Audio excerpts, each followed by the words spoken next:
Nous allons ici tenter de calculer la valorisation d'un portefeuille de titres ou la valorisation d'un stock à travers la technique du prix d'achat moyen pondéré. De quoi s'agit-il? Il s'agit dans un premier temps, à partir du stock initial, ici 150 unités d'un même produit ou 150 unités d'un même titre boursier, que nous avons payé l'année dernière au prix d'achat moyen pondéré à 15,40 € l'unité. Il s'agit donc, en tenant compte des différentes entrées et des différentes sorties, d'arriver à déterminer l'évolution de notre prix d'achat moyen pondéré au cours de l'année et la plus ou moins value que nous avons réalisée à chacune des ventes.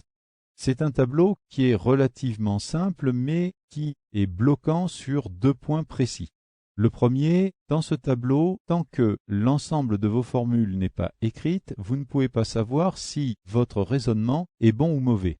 Je m'explique. La colonne report doit contenir les quantités obtenues après mouvement, c'est-à-dire après avoir fait soit une entrée, soit une sortie.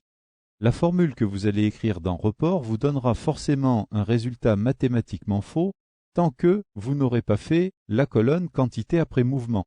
De même, cette quantité après mouvement vous donnera elle aussi un résultat mathématiquement faux tant que vous n'aurez pas fait la colonne report, puisque ces deux colonnes se nourrissent l'une l'autre.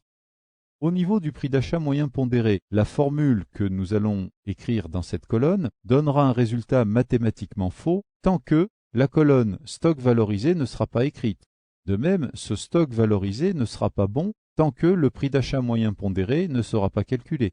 Là aussi, tant que vous n'aurez pas réalisé ces deux colonnes, vous ne pourrez pas vérifier si votre raisonnement est bon ou faux. Enfin, la colonne plus ou moins value ne peut fonctionner qu'à partir du moment où tout le reste est en place. Donc, nous allons maintenant réfléchir aux différentes formules que nous devons écrire, sachant que la formule la plus complexe va être la formule du prix d'achat moyen pondéré.